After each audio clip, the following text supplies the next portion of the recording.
Tuğanlar sizlerмен Bazar Xabar kanal qaraysiz. Tuğanlar bugün 31 mart Oş şarından rubl kursbalaарын көрсөтүп беребиz. Биз менен болуп лайк басып колдоп туруңуздар. 31 март күнгү рубль курс балалары кыргыз. Эми бизди 100 миңдеп адамдар көрүп атат. 98 миңдей катталбай лайк басып көрүп ошо лайк басып катталып колдоп коюңуздар кыргыз элим. Эмес го.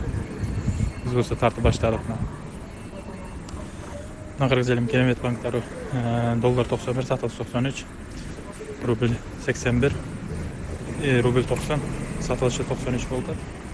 Аман банктары рубль 92 сатылышы 1030 доллар 81 жарым сатылышы 83 болду. Азымдай обмен валюталардан алсаңар жакшы экен. Рубльден 92ден алыштат. Рубльдечи бул жерде 94ден алышат, 99ден сатышат. Рубльден алмаштырсаңар ушул жерден алмаштырыңыз да обмен валюталардан оштон.